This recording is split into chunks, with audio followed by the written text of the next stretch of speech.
This was interesting. So 50 Cent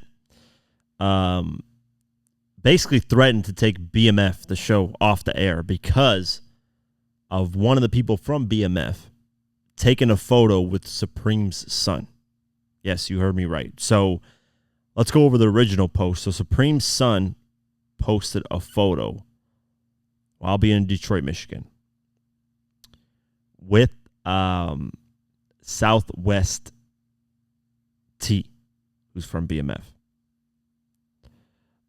In the caption with the photo, in the caption said, "Free Meech, free Preem shirts right now. It's all love, baby. Family Queens to Detroit BMF Supreme team."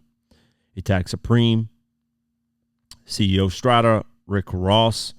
Shout out to my brother Known Records for the alley oop, basically saying. That is wild because on a t-shirt, first off, on the t-shirt, they got Big Meech and then they got Supreme. And on the shirt, they got Living Legends, which makes no fucking sense, right? Because, yeah, they're both street legends in a way. But why would you affiliate with Supreme knowing that 50 is basically putting money in your pocket and putting money in every BMF member's pocket by doing the BMF show? Because Big Meech, mind you, let's remember, Big Meech gave 50 Cent the green light to do the BMF show.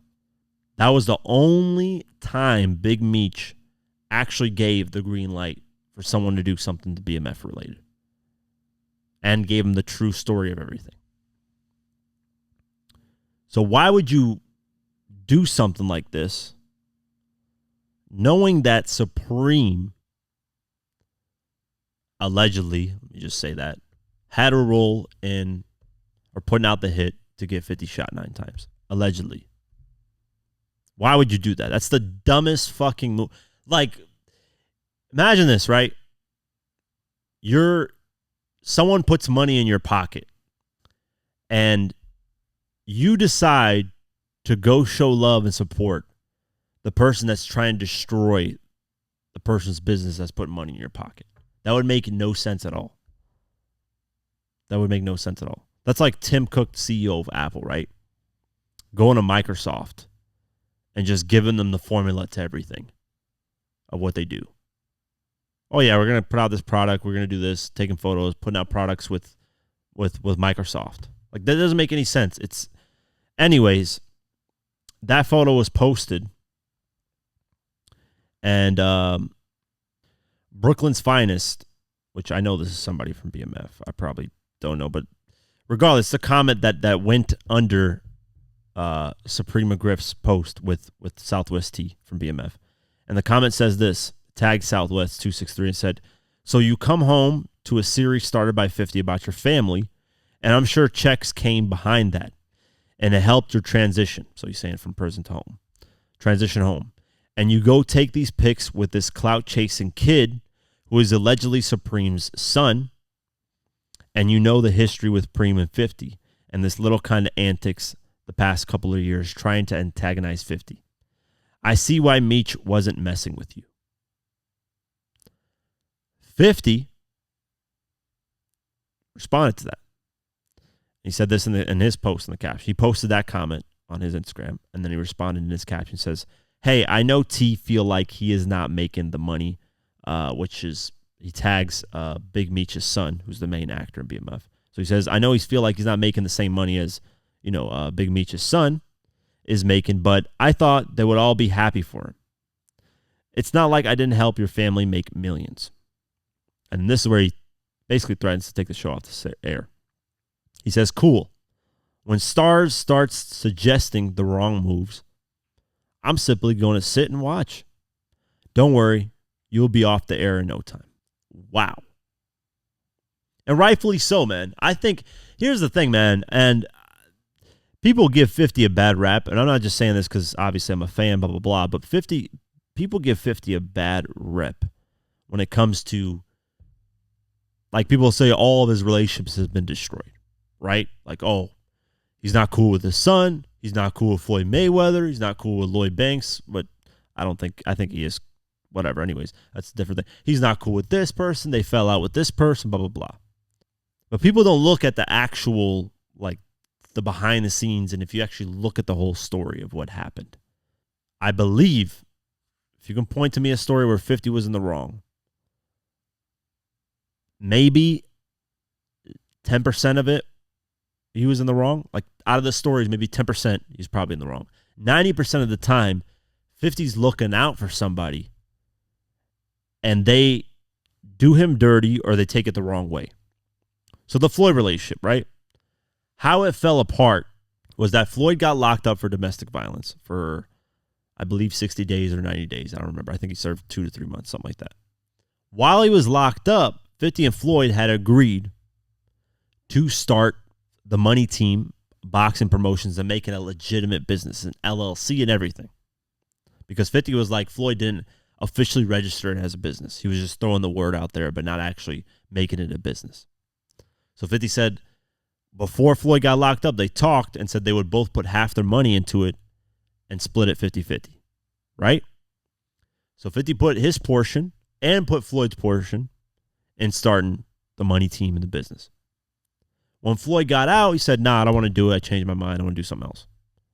So now 50's in the hole, whatever amount of money, 5, 10, 20 million. And what did 50 ended up doing? He ended up doing SMS promotions and becoming a boxing promoter, which that didn't go really that well because he didn't want to. I mean, he's a fan of boxing, but I doubt he wanted to get, he just had to get into it because he already put money into it. And he had to deal with, signing boxers and this and that and all that stuff. So that's not, if 50's side of the story is true, which Floyd has kind of confirmed it is, because he actually talked about it and he was like, yeah, I never said anything like that, blah, blah, blah. Or I never confirmed that I wanted to do the business, blah, blah, blah. So there might have been a miscommunication there, but 50 was like, listen, it's all good. Just give me the portion that I put into it and we'll, you can do your thing and I can do my thing and we're all good. But Floyd never wanted to do that. So that's the fallout of that, right? The fallout with Game, 50 gave the guy hits, screwed him over. Now you guys see, as time went on, who's the corny guy that's always doing weird shit, that's always being bipolar. It's Game. Game's a great artist, but the stuff that he does, antics, backstabbing Dr. Dre. I mean, this is the guy that literally helped him sign. If it wasn't for Dr. Dre, he wouldn't even be an artist.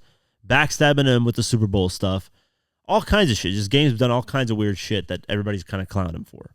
So now, as time goes on, obviously 50 was in the right in that situation. Game was in the wrong. The Banks thing is where I say 90% 50's right, 10%. I think the Banks situation, I don't know what happened behind the scenes, but I think in that, they're cool. Based off what I know, they're cool. It's not like they have beef with each other. If they see each other, they're going to do something to each other. No, but I think in that situation, it was just, something about like, hey, I'm not really satisfied with how he's putting in effort with his career. And that's really what happened. Nothing really dramatic happened. Banks has never disrespected him. 50's kind of clown troll here and there, but most of the time the relationships with 50 go wrong because somebody does some stupid snake shit like this. Like, why would you take a photo with somebody who's had ties with trying to kill 50? Like, makes no sense at all. At all. It's the dumbest move you can make. If I was locked up and I got out and somebody's put money in my pocket, man, I would show the craziest loyalty to that person. And that prompted 50 to put, because 50's always put money in people's pockets, man. There's been so many stories of 50 just looking out. Like MOP. He signed MOP, gave him a bonus when signing, and never asked them to. They never released an album. MOP never released an album under Juno Records, right? And they said that 50 gave him like an astronomical amount of money to make an album. Ultimately, 50 never asked for a bag. He just let them go, let them do their thing. Same thing with Mobb Deep. Same thing with a lot of artists. Regardless, but he posted a photo of him and Eminem, an AI-generated photo. He said, my friends are so important to me. I have come across so many suckers that I value them. I learned a lot about myself over the years. I don't need a lot of friends, just a few good ones. So, yeah, he's just basically talking to them, being like, these guys are horrible. That's a horrible, horrible thing to do. So we'll keep our eyes posted. I'm sure there's probably conversations. I'm sure Big Meech has heard of this, and we'll see, man. But wild, wild thing, man. I just want to talk about it. So